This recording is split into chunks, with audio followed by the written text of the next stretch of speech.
Philippines has had so much potential, still has so much potential, and now finally the potential is being realized. It's been an exciting decade, I think, not only for the Philippines, but for the whole of Southeast Asia. And I think it's a wonderful time to be looking at our country with fresh eyes. We are a live museum of how a free democracy builds itself.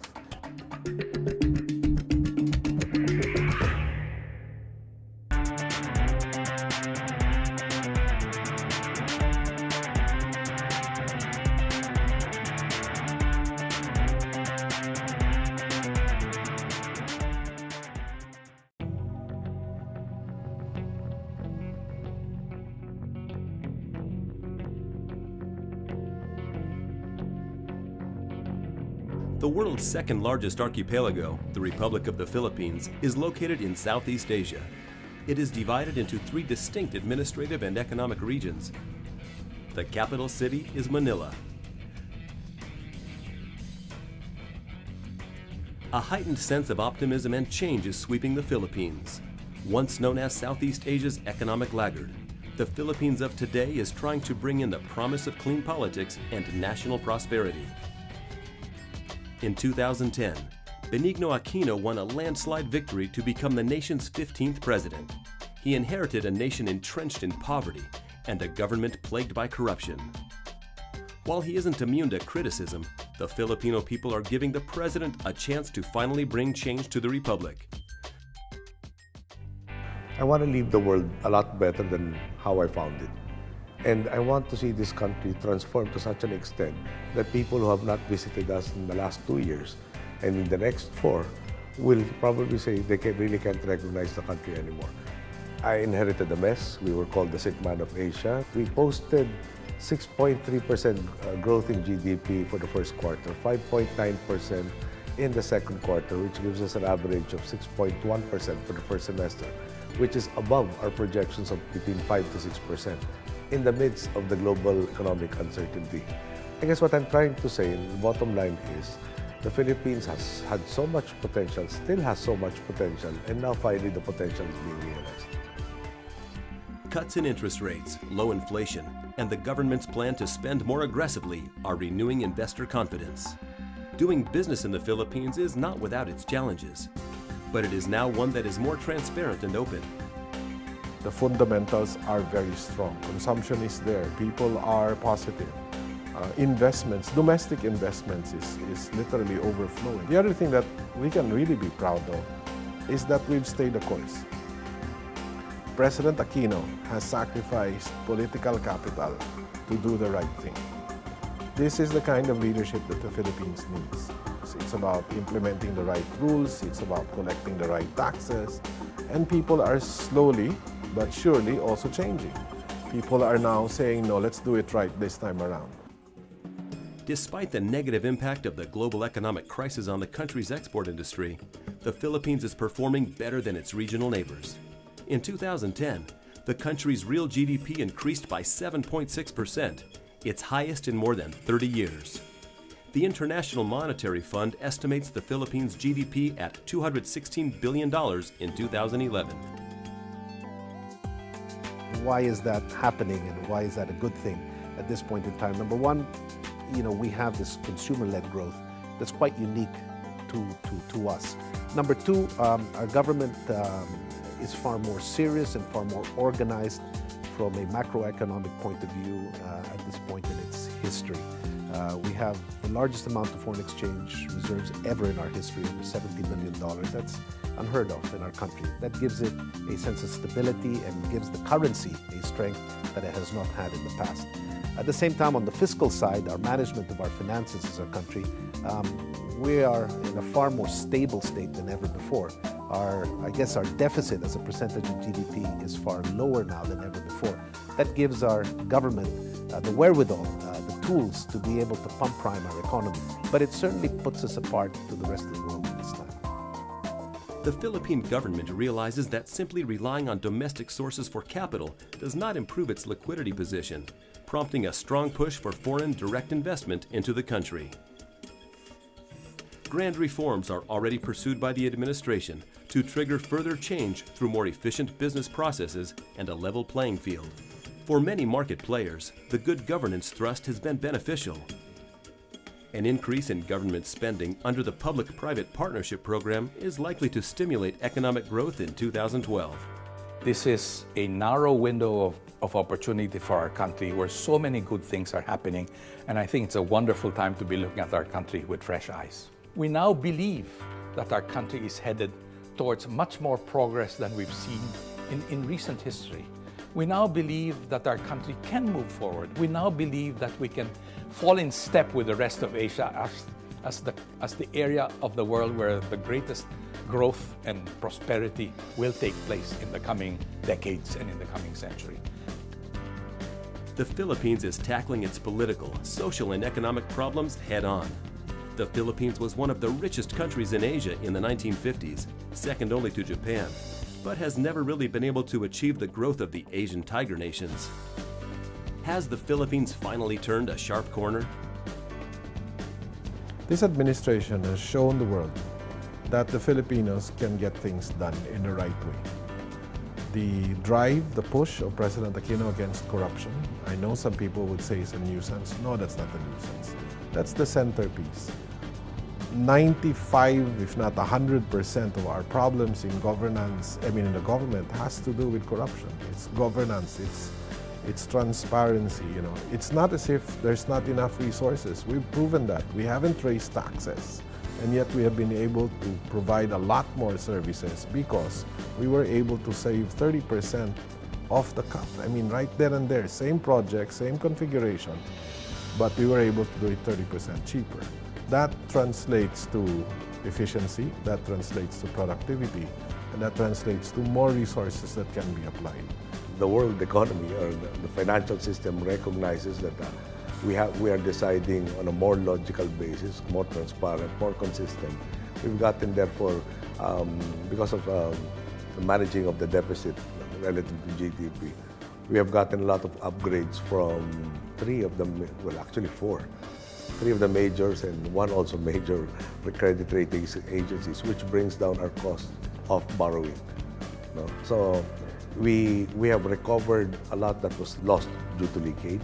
We still have a deficit, but the deficit gets financed at a lower interest rate.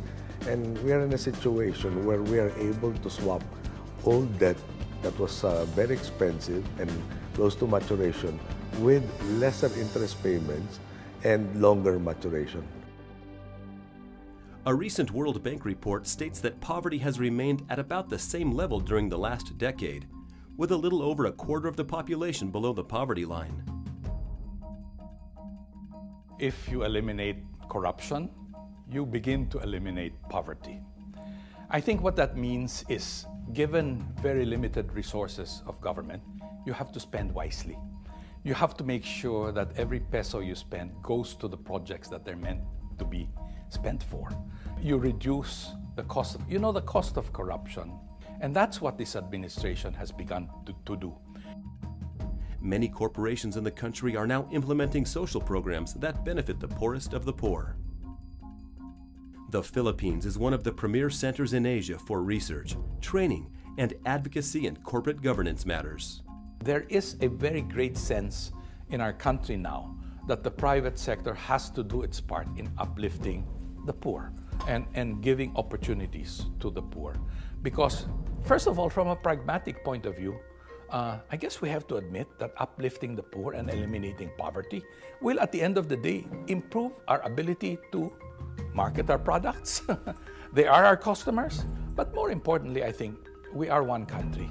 We have one future. We have to work together towards a better life for all of our people. And that consciousness is very deeply embedded in our private sector as well.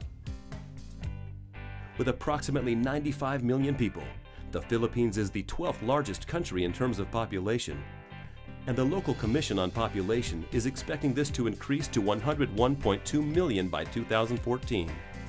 Domestically, the government is investing in education programs to raise the quality of its human capital. We believe that the Filipino people are our greatest national resource.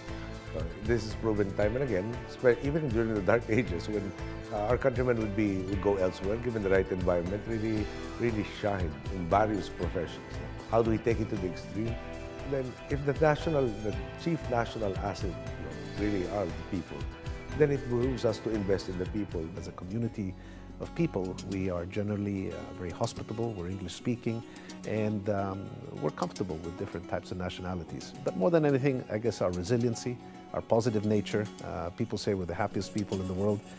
Even under the most adverse circumstances, even now, we have some very difficult situations in the city of Manila with the kind of floods that we have. You don't see people complaining. People adjust, they help each other out. There's a bayanihan spirit that's always there. These are people. That's really our strongest quality. The Philippines has a big talent pool, with 11% working abroad, making overseas remittances an integral contributor to the nation's GDP. Filipinos fill a global demand for added value positions that involve technical competency and English proficiency. Overseas Filipino workers, we exported a lot because of our proficiency in English and good skill sets and work attitude. And it helped the economy a lot for the past 2 decades. But with the global recession right now, a lot of them are coming back. Not necessarily a bad thing. A lot of opportunities await them here in the Philippines. One among them would be franchising, which has a high success rate. It's very inspiring. From being an employee or in the service industry abroad, coming back, they become entrepreneurs. Very inspiring.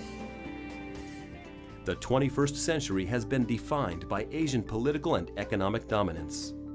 The Philippines is making sure it is not left behind, and more Asians, and executives in particular, are choosing the Philippines to provide the educational backbone to their career growth. The importance of Asia for company expansion cannot be underestimated. When China entered the WTO, it shook up the whole world, frankly, in terms of expansion. Watching China grow and the rest of Asia grow has been very revealing of where the future will be. Companies who are expanding in Asia are moving very quickly. In fact, one of the limiting factors is their talent acquisitions. And what I see now is applicants are coming from all over the world. Not only do they want to study Asia, study in Asia, but they want to work in Asia. There's a lot of optimism here. We talk about the 4 tigers. I just read an article from one of the investment analysts that Philippines could be the 5th tiger. Being an entrepreneur in the Philippines means tapping into a latent consumer market of almost 100 million people and the entire ASEAN community. If you are English speaking, the Philippines is one of the few countries in the world that can speak English to any foreign visitor in the country. But in everything about the Philippines is whatever bad news you've heard, it has changed a lot.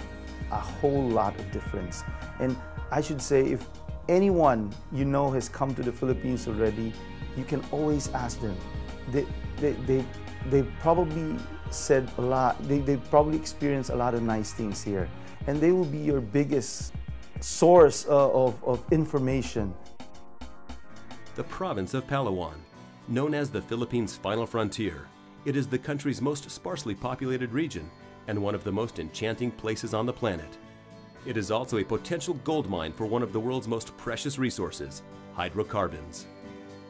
The groundwork is now being laid for a more stable and profitable oil and gas industry by opening up production blocks in regions such as Palawan, which stretch far into the West Philippine Seas. Several multinational companies have reported considerable progress in both surveying and exploration of the country's hydrocarbon deposits. We actually have done a lot of geological and geophysical investigations of the offshore Palawan, and we feel that it's got very large potential. There's one giant field at the moment which is under production, and that's the Malampaya field. We actually produce oil out of a smaller field, the Gaelic field, which we're going to double production next year. It's been overlooked. So what we've done over the last period is we've invested a lot of money in geophysical and geological studies. We've also drilled a number of wells. And interestingly enough, I mean, in offshore Palawan, there's a very high success rate. However, to date, a lot of the finds have been relatively modest. But with oil now at $100 a barrel, there's more impetus to develop these smaller discoveries. But in the deeper waters offshore Palawan, we've identified, and other companies have identified, very large structures with multi-billion barrel of oil potential, and these are what we're chasing. My Philippines, a personal look at what makes the Philippines special to the people that live there. My Philippines is all about passion for culinary excellence. I've been a food enthusiast for 25 years and a restaurateur for 15, and I bring this passion to the Philippines through all my restaurant outlets and my projects. National identity has always been a challenge for us, and I feel that this has cascaded down all the way to our cuisine. But I know that slowly the world is starting to take notice. We just need to be united in our passion to make sure that our cuisine takes its rightful place in the global stage. The best way to understand the uniqueness of the Philippines and the Filipino is through its food. My country is going through an amazing culinary renaissance, and I'm proud to be part of it. This is my Philippines. 7,107 islands, most of them uninhabited. The Philippines has the capacity and potential to become one of the most prominent tourism destinations in Asia. The government has revised a development agenda that identifies segments with high potential, one that focuses primarily on expanding neighboring Asian markets. The Philippines is today run by what everyone concedes is the most tourism-oriented government in Philippine history. Tourism is about counting the jobs that it's going to generate for our people and the business opportunities it's going to generate for people on the ground. Okay? It is, in a very real sense, a statement that says that tourism will now and forever be the people's business. Previous to that, tourism was thought of simply as an economic activity that Filipinos who cared to would engage in. Today, by virtue of that declaration on open skies, on creating jobs with it, we are committed to turning tourism into a major national industry. What drives people to return time and time again is the intrinsic human experience. Forbes magazine called the Philippines the friendliest country in Asia, and the ever-present smile and constant happiness of the Filipino people, even in the face of adversity, is contagious. The Philippine experience is unlike any other, not because of the white beaches or the volcanoes or any country can have those. It is a participative or inclusive experience. In other words, it is intense. Filipinos are wired to make people really feel as friends. That's what the Philippines is all about. It is more fun because it's not just watching. It's not just what you saw, it's who you were with when you saw it that makes the difference.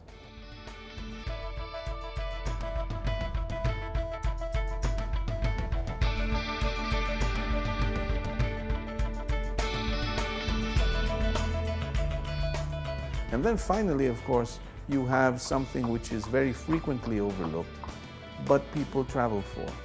You have the history of democracy in this part of the world. The Philippines is great to visit for that alone. We are a live museum of how a free democracy builds itself. It's not easy, but it's terrific fun to watch because on some days it's clumsy, on some days it's the most inspiring show on earth. A strong national identity combined with 300 years of Spanish rule and 50 years of American occupation have defined the Filipino people. Although famous for its tropical islands and turquoise waters, the Philippines offers an eclectic mix of landscapes and destinations. Variety is the spice of life here, and exploring it is truly a privilege for travelers. You get to experience beautiful beaches and the hotels and the services that are provided. It's easy. And that was what I never dreamed that the Philippines was like. So I've been pleasantly surprised. I think the Philippines is a hidden treasure, and slowly but surely the lid is starting to be lifted off, and it's becoming more known to the world. So, and I'm lucky to have experienced it here and living here for the last couple of years. An international marketing campaign headed by the slogan, "It's more fun in the Philippines," was launched with great success. While the last decade has not been kind to the country's tourism image abroad, the government is counting on Filipinos to be the nation's prime ambassadors. I think the time has come for Filipinos and all people who love the Philippines everywhere to stop agonizing over its so-called bad image. When enough people take it as a matter of responsibility, loyalty, or even just as a plain matter of love, to talk about the good things about the Philippines, we will balance out the picture and the truth will emerge. The Philippines is as worthy of a visit from any country.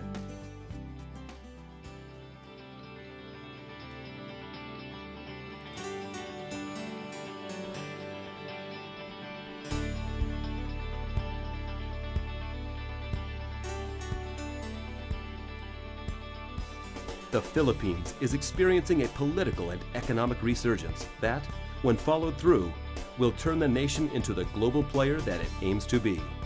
It is not just learning from the mistakes of the past, but also driving the present with good governance and business prudence. The world watches as the Philippines moves forward. Nothing is impossible.